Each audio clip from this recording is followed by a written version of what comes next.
Welcome to Spiritual Studies Session 17.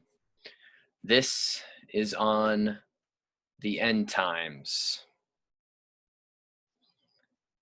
By that, we mean the many claims of the end of days, the apocalypse, Revelation, Armageddon, the eschaton.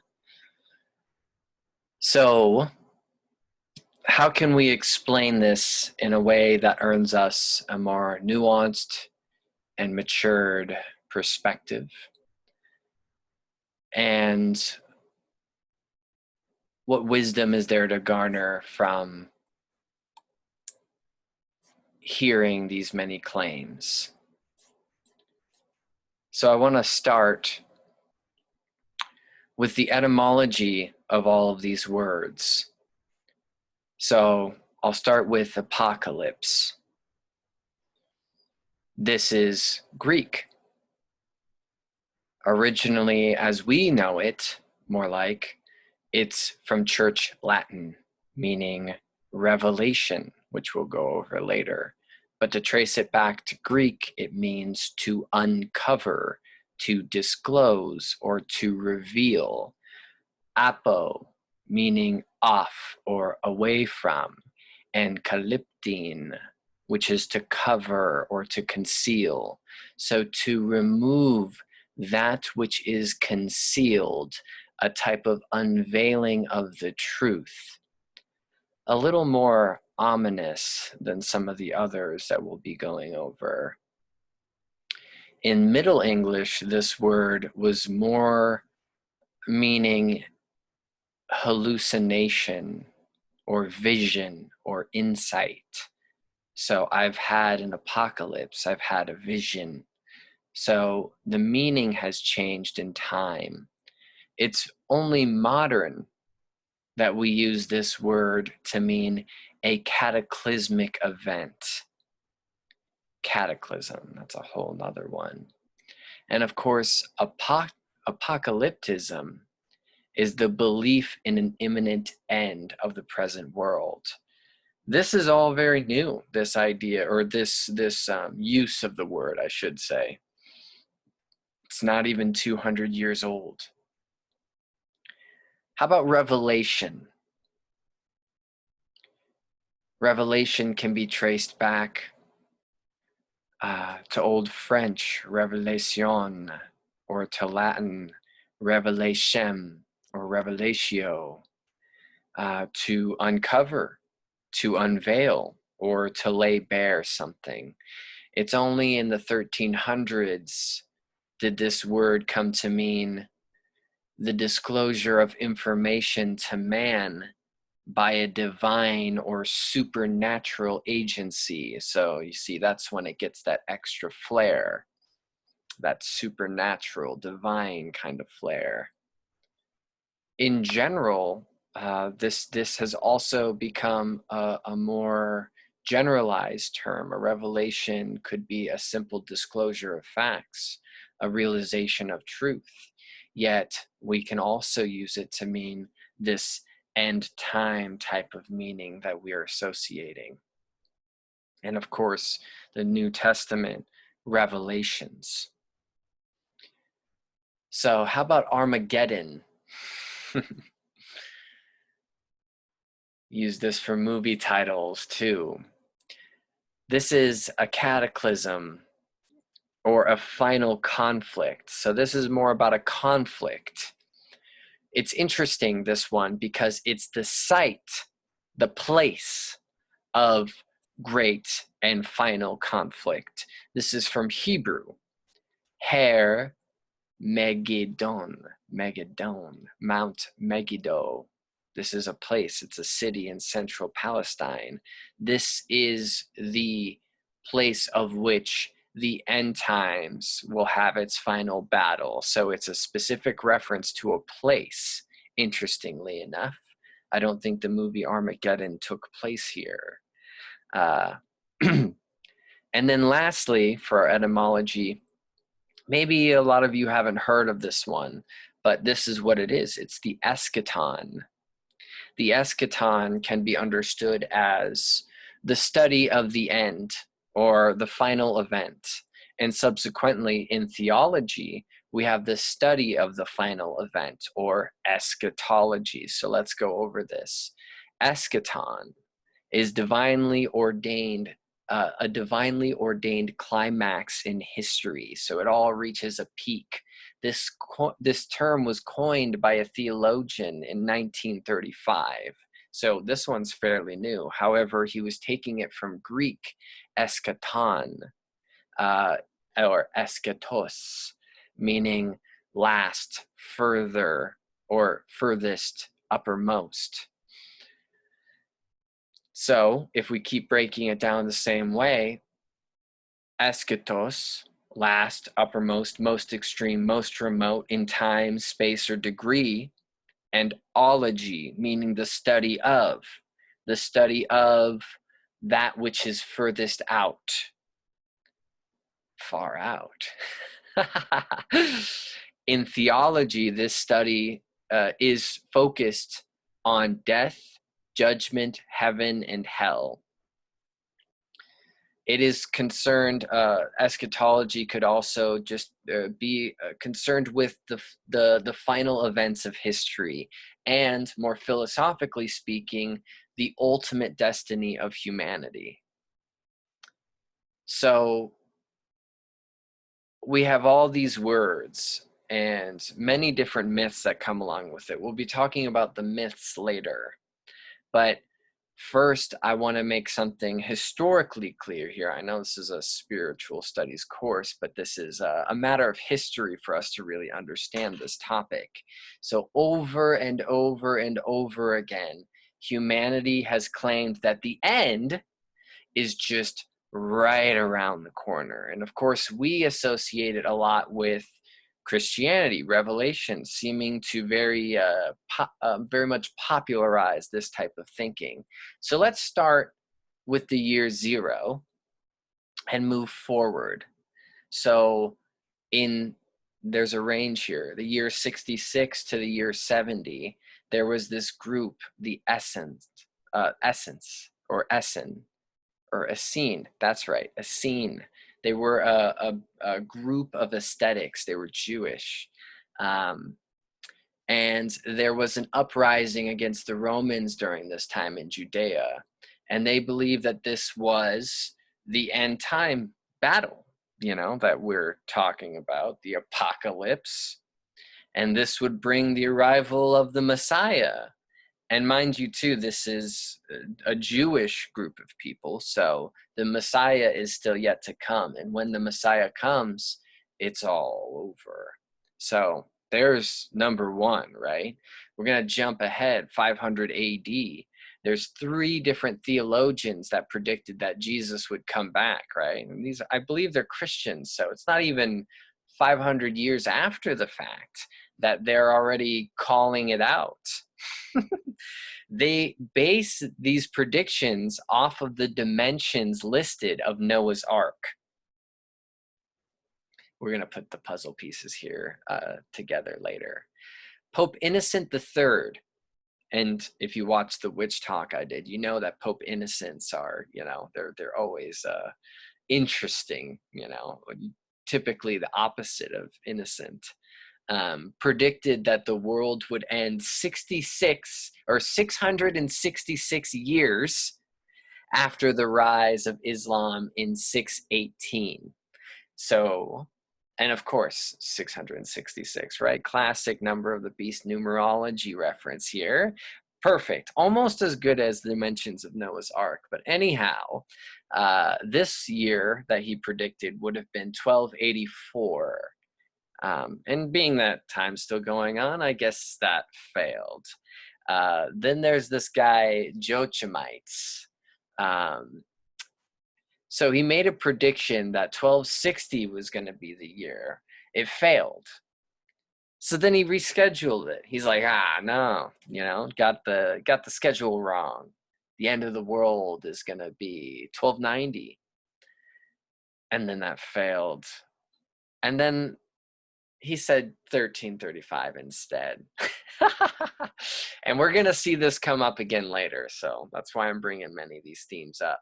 I'm skipping many predictions here, okay? There is tremendous lists of how many doomsday prophecies there's been. So let's continue. Something that I think is lesser known is Columbus. And in his book of prophecies, Columbus in 1501 predicted that the world would end. Well, I mean, he didn't predict that in 1501. He predicted that the world would end in 1501. And then he did again later. He made a prediction that the world would last 7,000 years. And he assumed that the world was created in 5,343 BCE. So if you do the math, that means that the world would have come to end in 1658. So two different predictions. Similarly, a big name, Martin Luther, you know, if you want to look into the past, he was a German priest, you know, a very, very big name in the history of the church. He predicted that the world would end no later than 1600. So they're both in this same time period of saying that's very near. And yeah, lo and behold.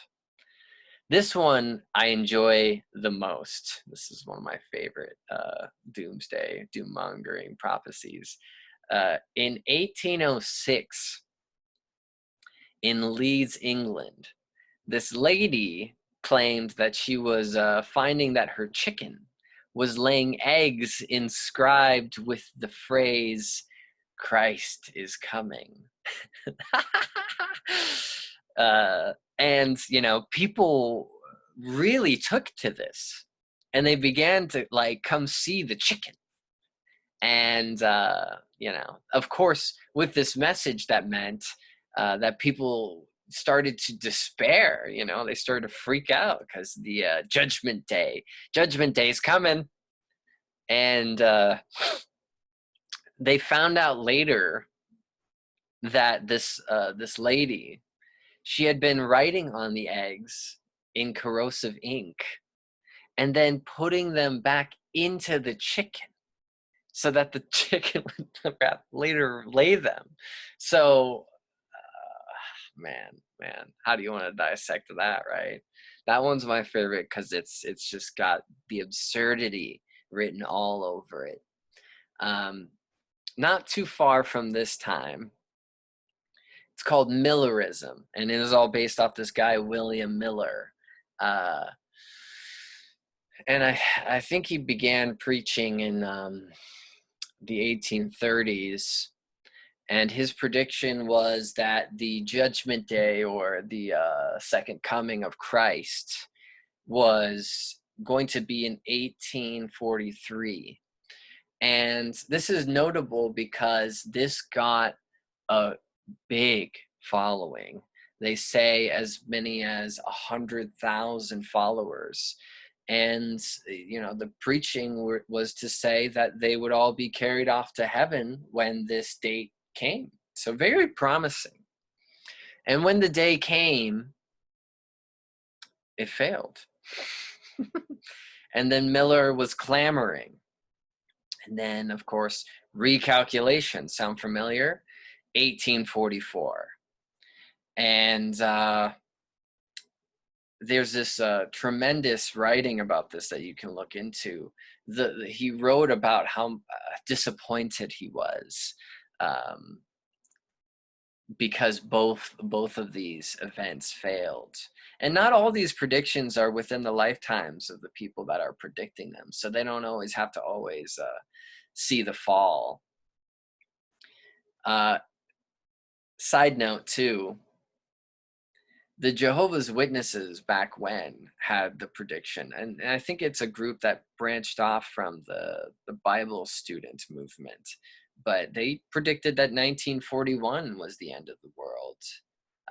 And I didn't look into, for the purposes of this talk, what their new end of the world predictions are, but I know that they're rather notorious for for how near it is.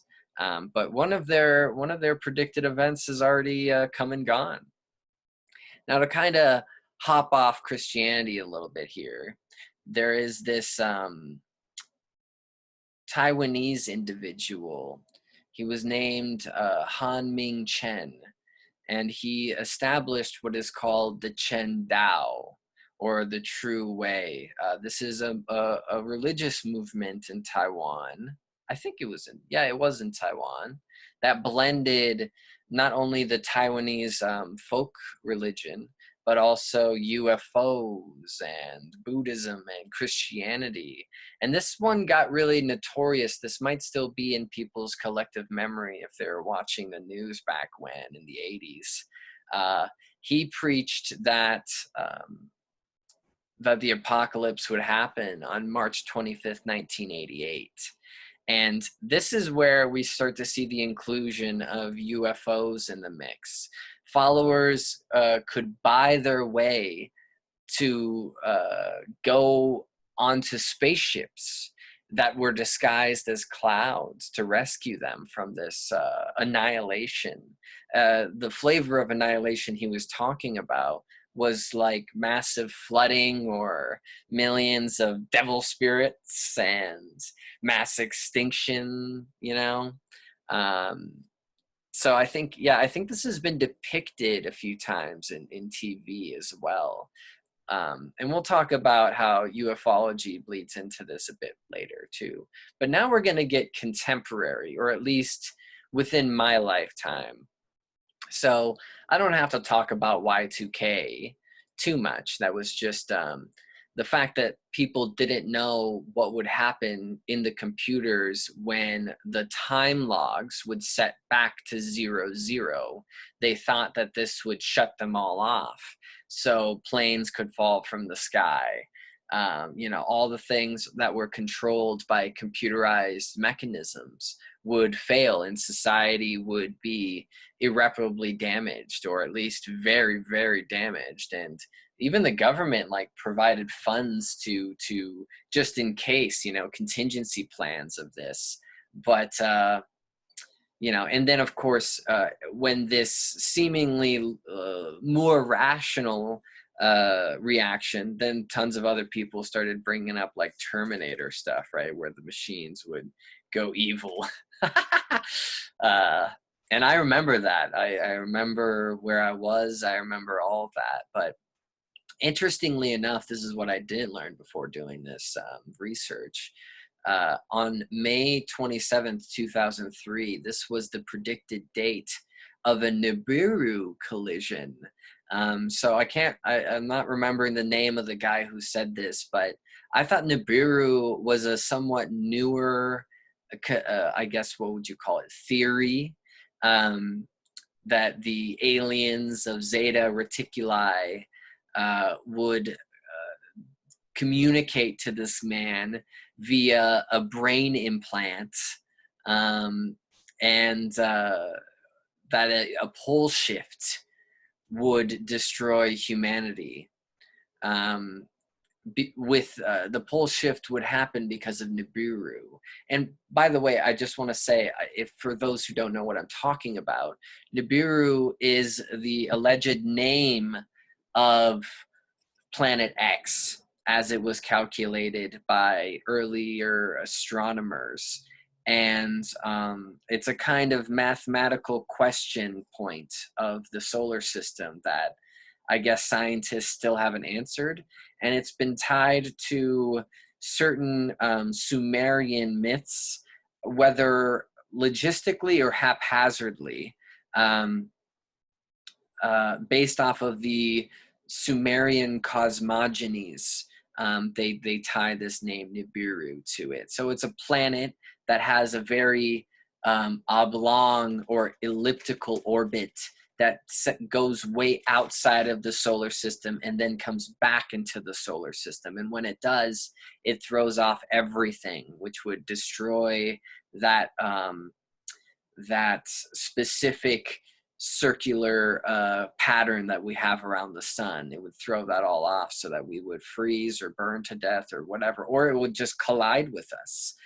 That's Nibiru. And you still see to this day, over and over again, people saying that it's just about here, it's just about here.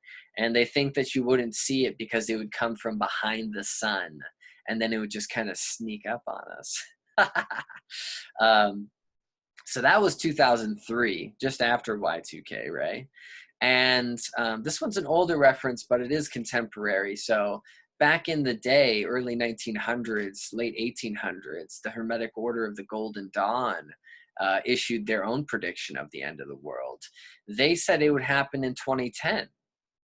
And I don't think that got any press, but that's just another one of these that are fairly recent. Now, a big story here is this guy, Harold Camping. And he was a preacher, a televangelist. And this is a story of itself. I mean, you could spend a lot of time looking into this. He publicly predicted the end of the world about 12 times, give or take. And it was always based off of biblical numerology. Oh, I know something. I've discovered the code. The one that got most famous, the one where he got the most traction for his predictions, was set for May 21st. What's up with May? May 21st, 2011. And this was because it was exactly 7,000 years after the biblical flood. There it is again, right? There it is again. 7,000 years, huh? Dimensions of Noah's Ark, right? Or 7,000 years since the beginning of time. It's that number, 7. Something about 7. So when that date came, he said that his math was off. And then he said, no, October 21st, 2011. And then after that showed to be false, he basically went into obscurity. But there was a lot of digging into this, and it was found that, and this is a theme of all of these, by the way, it was found that this was largely a move for money. I mean, this guy was a televangelist. That's their business. They have their tremendous mansions. They don't give this money to the poor. I mean, come on.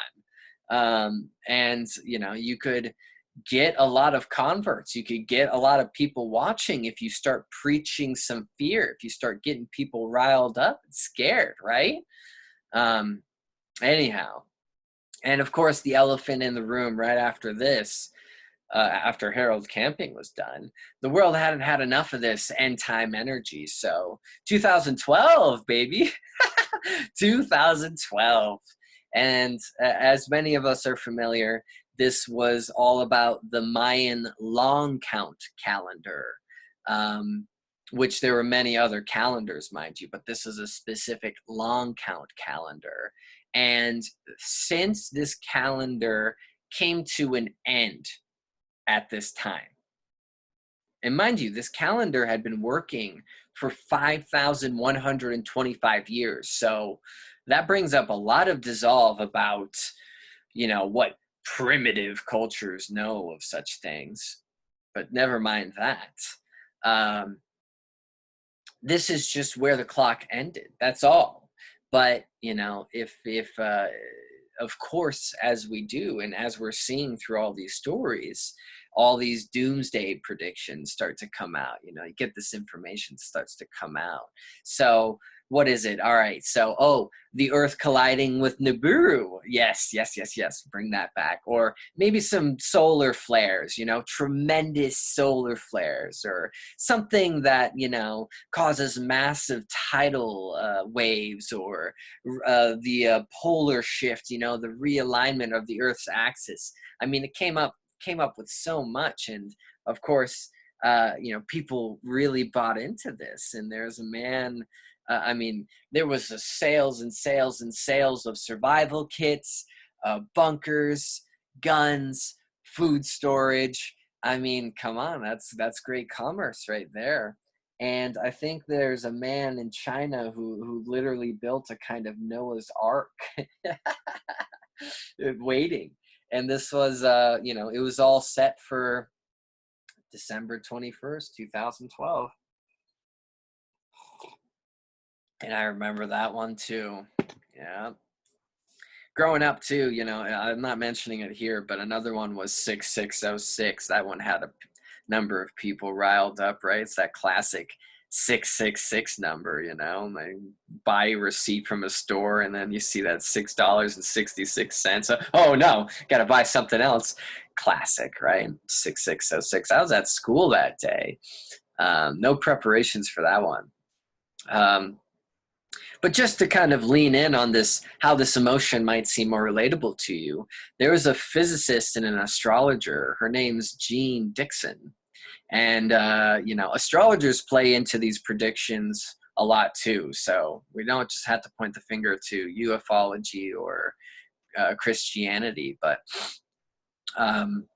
she predicted that Armageddon's 2012, or no, what am I saying? 2020, man.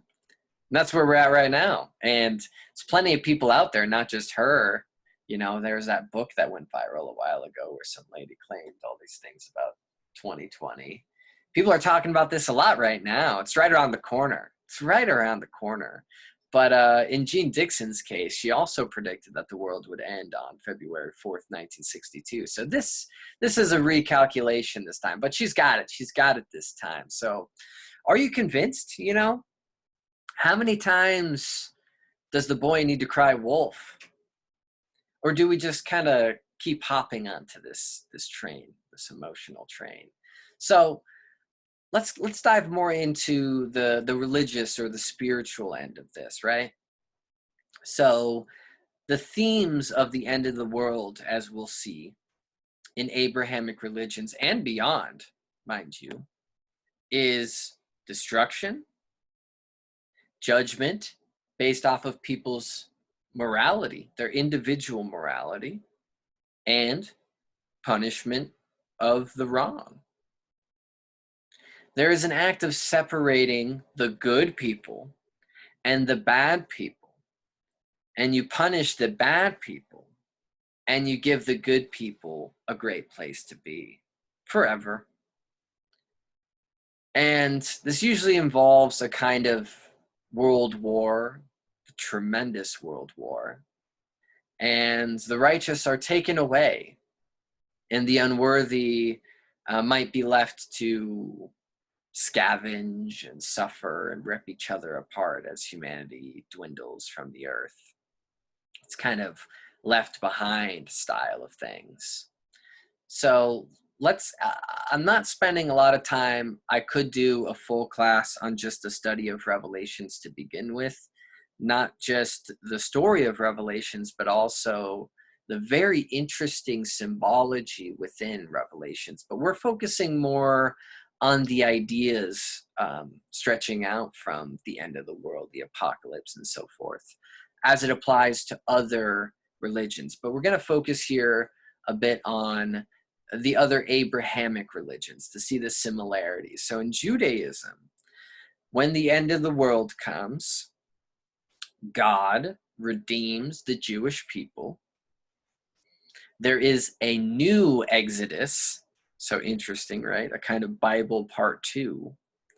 And then the Jewish people are returned to the land of Israel. It's made their home again.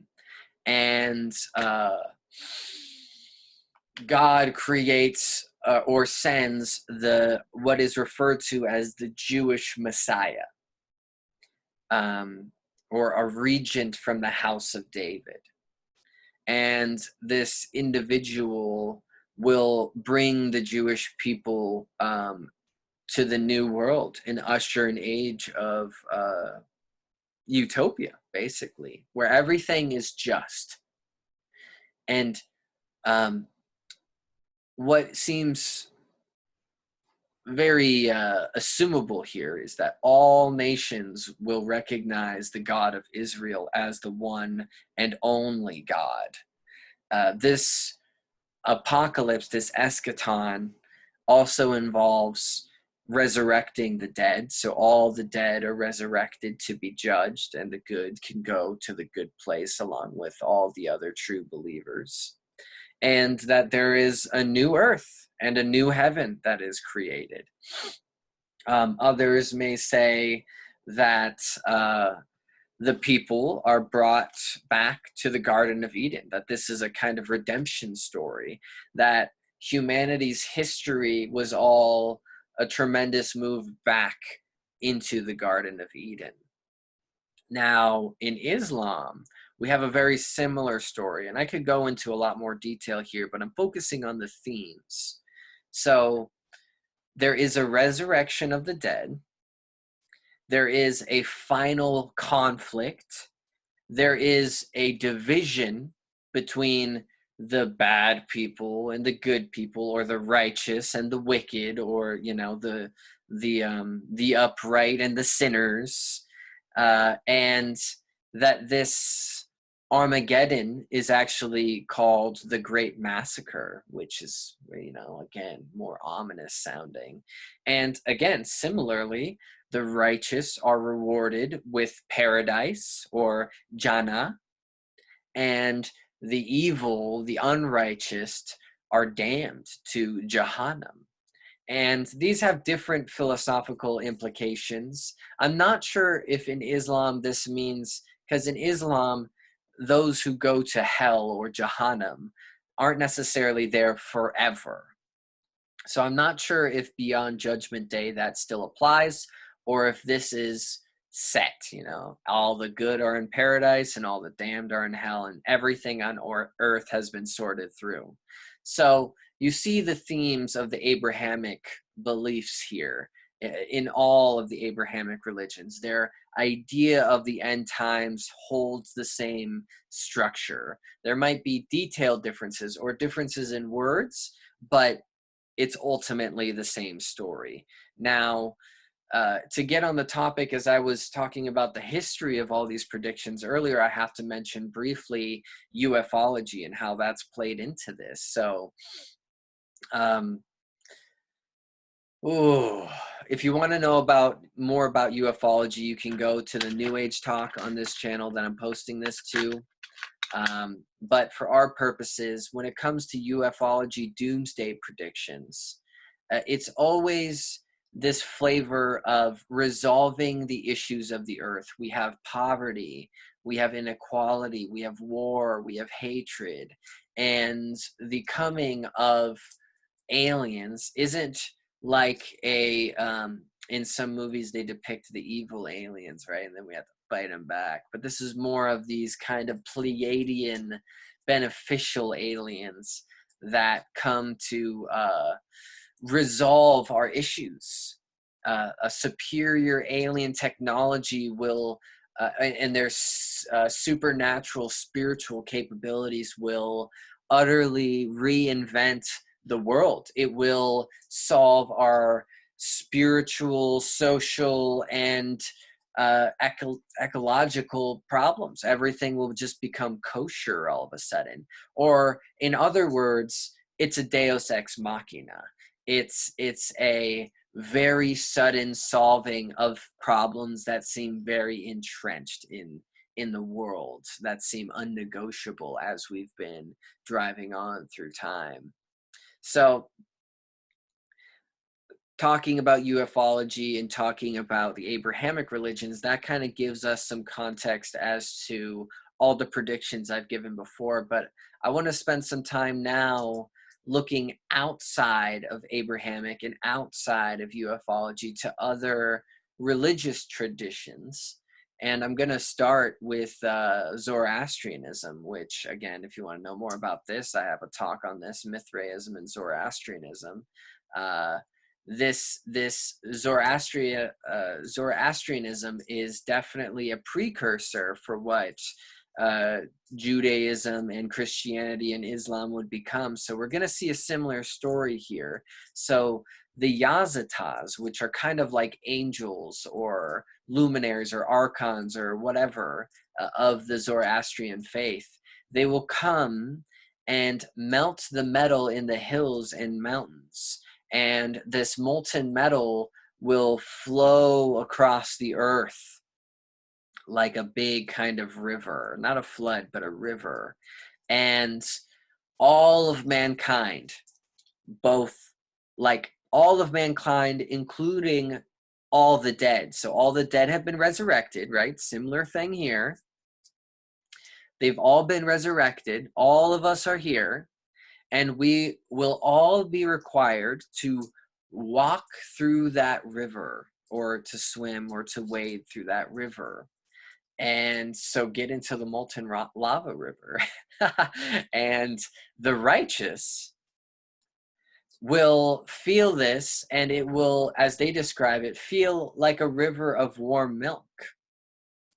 And the unrighteous will be burned by this, like what you'd expect.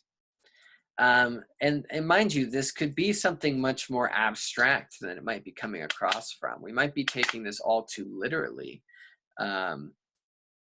But this river of molten metal will flow down into what we can call hell. In Zoroastrianism, it's kind of different. But what I should say right now is, in this faith, you have Orua Mazda, which is like the benevolent god, and you have Engre Menu, which is the kind of devil or Satan, or the opposite, the chaos.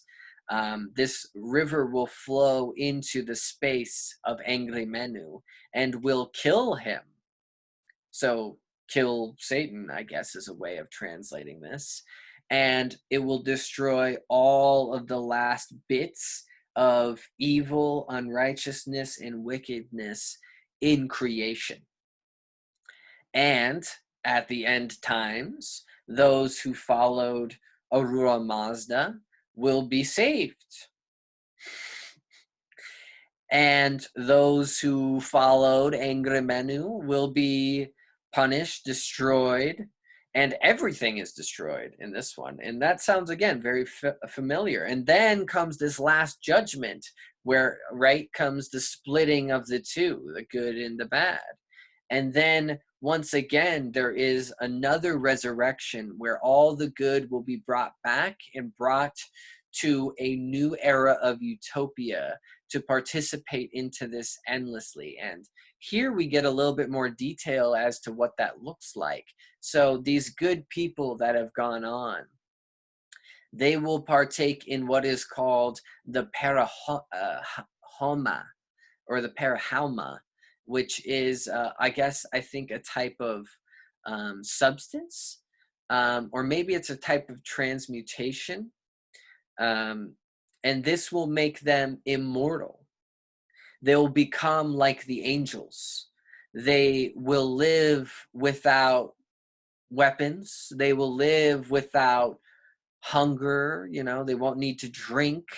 They will become essentially spiritual entities, because it's said that the substance of their bodies will be so light that it won't cast a shadow.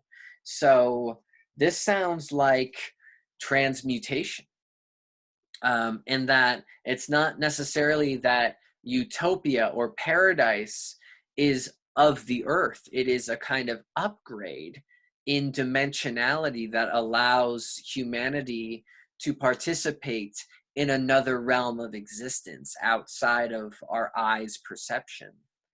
And in this too, this type of humanity won't have any borders. There won't be nations. It will all be one. They will have a singular purpose. They will exalt their compassion, their belief in the divine, into Ahura Mazda's glory. They will all speak one language. This is the idea of unification, utter, complete, not just societal, but spiritual, existential unification. And here are the themes I want to get out here, because this sounds very similar to all the things that I've been talking about in Abrahamic religions. So here's another statement from me. The themes of the Western apocalypses, the themes of different religious stories of the eschaton have these two themes: terror and hope. A real crazy time, and then a tremendous hope that comes from that crazy time. So, to get way off the beaten path here, I want to talk about the Eastern religions. And I have to start with Buddhism, being that it seems to be one of the most one of the most recognizables. And when I'm talking about Buddhism here, I'm talking about an offshoot belief of Buddhism. This is not a traditional belief of Buddhism. A traditional belief of Buddhism sounds much like what we're going to be discussing with Jainism and Hinduism later. But this is an idea that's floating around outside of what I guess you could call the Buddhist canon. So in this idea, which I'm not sure exactly what to call it, Buddha says that his teachings will disappear 5,000 years after he's passed away. And this prediction is approximately the year 4,600. So we've got a while. And at this time in the future, all knowledge of Dharma will be lost. And for those that don't know, Dharma is aligning with the true purpose of your life and existence. So humanity will completely lose its purpose and will go completely off the rails. And this person will appear, Buddha Maitreya. And with this, there is a subsequent, also a degradation of human society. There will be a period of poverty, violence, murder, physical weakness, sexual depravity, lust, greed, impiety. I mean, you name it, it's all going down. And with this new Buddha figure, he will bring a new era. He will bring the teachings of Dharma back to the people who have forgotten. And from this will come a new golden age, utopia. So it's not that we just find this apocalypse model in the West. This also goes to the East. But to be more accurate here, I have to talk about how the East does in fact differ in their philosophy when it comes to the idea of the end. And I want to mention here before I get started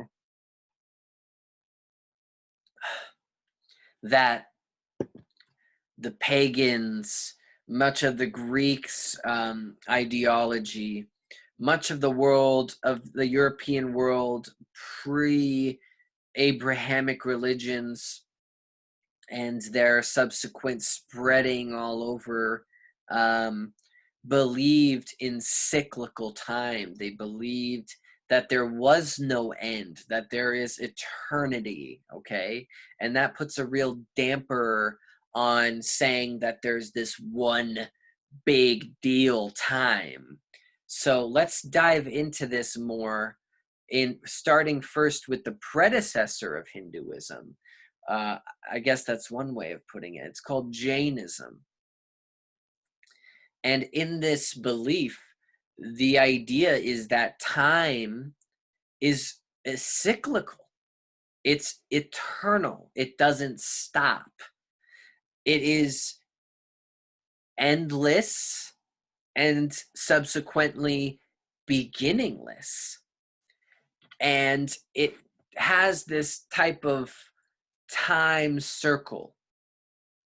So there are several stages of time that happen. The Susama, the Susama, and then the Susama da Sama, and then the Dasama Sama, or Sasama, and then the Dasama, and then another Dasama, or Dasama. And all of these go like this. There is a time of the utopia, and no bad, no sorrow, no sadness. Then there is a time of pretty happy and no sorrow, so it's not bad. Then there's a time of happiness, and then there's some bad. And then there's a time of happiness, and then there's more bad. And then there's a time where it's like all pretty much all bad, but there's some happiness.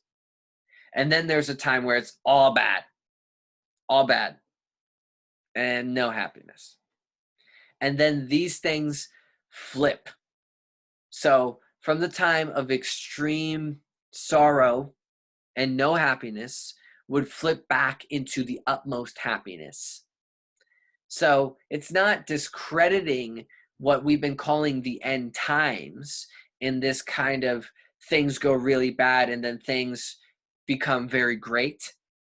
But it's putting a twist on this and saying that it's cyclical and that it's not an end, but it's a kind of where the snake eats its own tail, like the hour clock reaching 12 o'clock. And what's interesting about these different time periods that I'm talking about, they are the first four, utmost happiness, happiness with little sorrow, and so forth, are millions or billions of years long. This is a big clock. But only the last two, the ones with very little happiness and mostly bad, and then the one that's all bad, these periods of time are much shorter. They're only 21,000 years each. And in this case, in this belief, this cycle is not the doing of supernatural, spiritual, or divine beings. This cycle is only tied to our own karma through the natural rhythm of things. This is how it churns. This is not something that's being ordained. This is not something that's controlled. This is something that happens like water flowing or like trees growing. This is something utterly, completely, unquestionably natural. And this isn't very different, since it's the predecessor of Hinduism. This isn't very different than what Hinduism has to say about this topic either. So I mentioned in my Hinduism talk, if you want to learn more about that, refer to the video on this channel, about the yugas. And that's what they call these big segments of time, the yugas. And the life of Brahman, their kind of central all being or omniscient force. You could call it God if you want to translate it like that, beyond all of the minor gods if you want to talk about it like that. This is all very reductionist, mind you.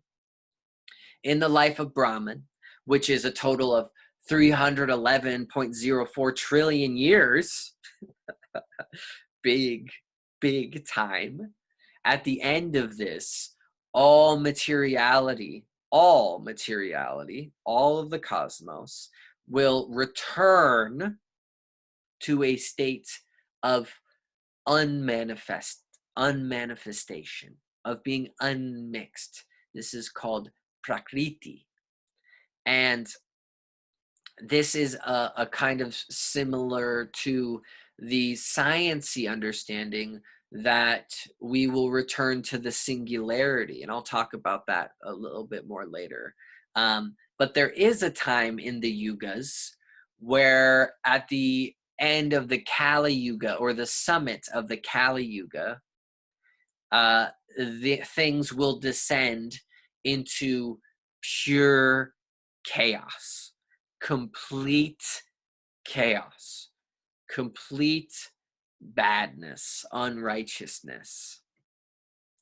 And at the end of this, a avatar of Krishna, Kaliki, will cleanse the earth of all of this demonicness and will restore what is called the Sanatana Dharma, which is the eternal duty of the soul. So a return of Dharma, kind of similar to that Buddhist thing, right? Um, where they forget and then it's brought back. And just to kind of sum it up real quick, you know, the yugas, which vary in their years, the beginning ones are millions of years long. So the ones that are millions of years long are the Satya Yuga, the Treta Yuga, and then they get smaller. So there's the Dvapara Yuga, which is 864,000 years. And then the one that they say that we're in now, which is the Kali Yuga, the one I mentioned, which is only 432,000 years long. So we've got a long time. They say it started in 3102 BCE. So there's a long time yet before this yuga is over. But again, when it reaches its summit, it wraps back into the Satya Yuga. So again, cyclical time here. So to talk briefly about science here, you know, science and astronomy is, as I've mentioned before, the kind of new religion, right? So people put a lot of credit in what the scientists predict when it comes to big time, astronomical or astrological um, uh, hypotheses, theories. And there's a few of them. One's the big crunch, one's the big freeze. These things will happen in billions and billions and billions of years. But there's this one that I don't know exactly what it's called, but the idea is the beginning of the universe, as they say, was the Big Bang, right? Everything was in a singularity and then it went bang. And then we have expansion, and the universe is still expanding, it's still outstretching, and there may, by a theory, come a time where the universe stops expanding and then it starts to slowly contract. And with that, eventually, billions and billions and billions of years, eventually that contraction puts it right back into all fitting inside of the singularity. And then, bam, again, big bang. So that is the cyclical time again. That is the going out and going back in of the breath. That is what you would see in the lore of Hinduism. That's what you would see more like the big crunch and the big freeze don't have backup when it comes to the spiritual traditions, what the spiritual traditions have said. If anything has backup, it's this idea of the singularity, of the reunification of the all, of the whole, of things becoming wholesome, of things becoming unadulterated and unendingly genuine and authentic. Ooh. So let's do a little breakdown here. I have some, this one gets me a little bit more riled up because, you know, in my lifetime, I've lived through so many of these apocalypses, and they're always entertaining. I love looking into them.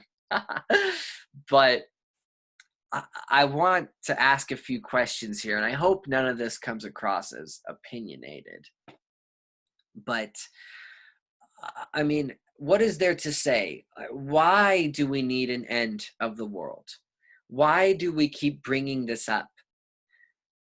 It seems as though as soon as we, in the collective consciousness in human history, came up with the idea that there's an end, ever since we've been saying that it's the end all the time. This isn't new. The end is always around the corner. It's always around the corner. It's always around the corner. And this is fear. This has put fear into people over and over and over again. And it always works. And why though? Wouldn't it be very different if we felt that this is going to go on forever? None of these religious traditions are true. Just entertain the thought. None of this. That it won't end. Climate change, revelations, none of that. None of that. It won't end. If that's the case, if we just entertain the thought, what are we going to do? Wouldn't we be very responsible? Like, wouldn't we be accountable to fix this instead of some Deus ex machina, divine, or UFO, or, highly spiritual being, or the yugas or whatever to solve it? Doesn't that kind of just let us off the hook, right?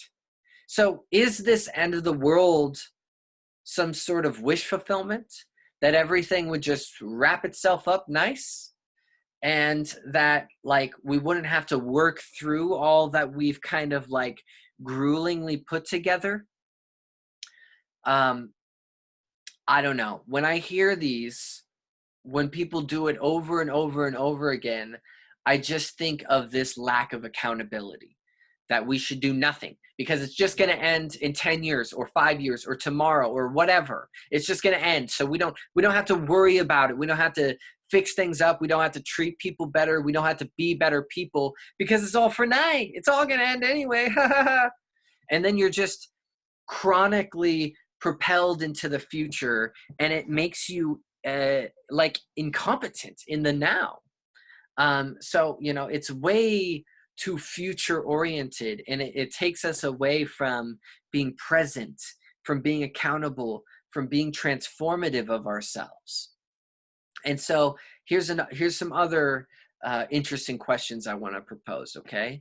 So we say there's a prophecy, right? We believe in revelations or whatever, any of these traditions.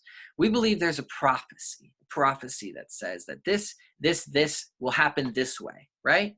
That sometime in the future, all these things will happen this way because these people said that, and it's the word of God or whatever. Okay. Now, this is the divine plan, right? You're saying this will happen, but then you're saying that we have free will. So which one is it? Is this free will? Do we have free will? If we don't have free will, then this prophecy is probably true, right? Because it's set. And it doesn't make sense that we could have both, because if we had free will, then that means that this won't happen. And if it is going to happen, then that means that nothing that we do, nothing that you do will matter. So which one is it? You can't have both. And similarly, these prophets, if you say that we can see the future in this way, that these things will happen, then doesn't this imply clairvoyance? Doesn't this imply that you can see the future? Doesn't this imply an ESP, or an extrasensory perception? And if this is true, then are only ancient people capable of this? Only people who are long dead that we can't talk to about this?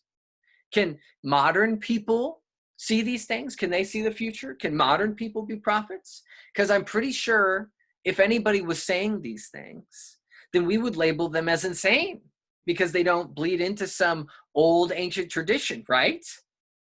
There's a lot of questions to take out of this. It's full of convolutedness.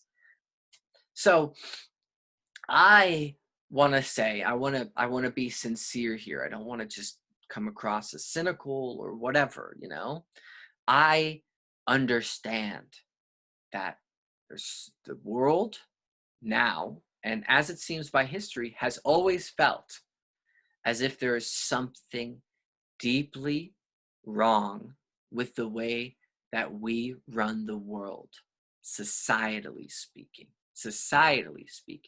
There's something wrong with how we look at it.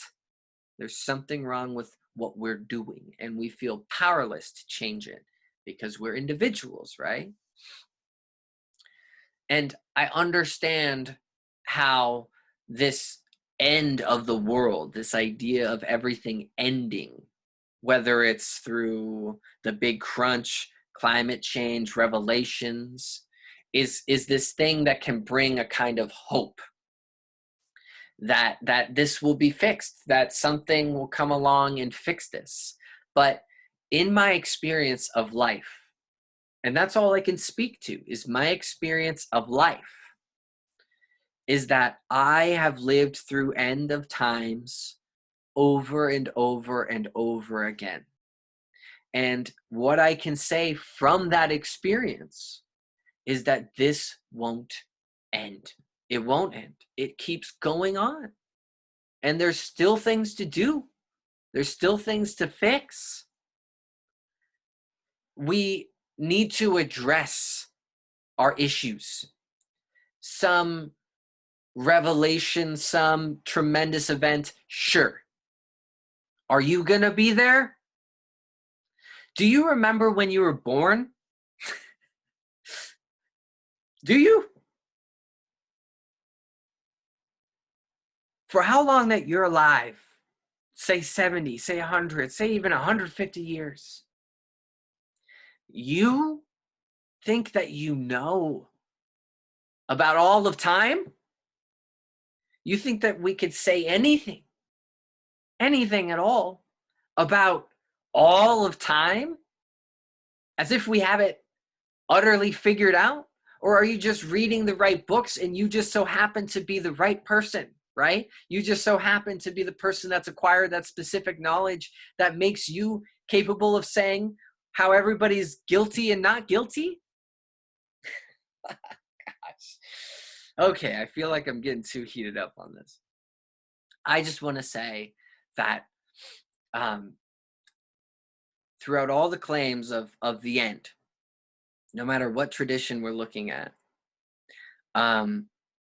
it's 100% true to say that all these claims of people saying it's just around the corner have been wrong 100% of the time. Now, there's certain beliefs when you look into this that when they were talking about the end times, they might have been talking about specific events that already happened. The end times might also be an allegory for us to relate to the hard times that we're living in. Some times are a lot more tragic than others, societally speaking, interpersonally speaking, famines, tremendous cataclysms, natural events, tsunamis, volcano eruptions. These things are true. And so in this, we have something to relate that to. This is a kind of emotional catharsis for us. But it goes on as far as we know and as far as we experience. And there's a lot more to dig into when it comes to this subject. If I'm lucky, I'll get to dig into it again for another class. There's much more when it comes to, say, Ragnarok, or when it comes to the traditions of the natives. And there's many other beliefs that give a lot more nuance to this topic. But I hope all of this has given a good overview, and to question the philosophies that prepare a package of doomsday into your mind, and just don't buy into the fear. Don't buy into the fear. Even if the end of times and these things are true and that's coming, that doesn't mean that we don't have to deal with who we are now, how we've been, how we treat other people. This is something that we need to do for us, for our sake. And the world can do as it does.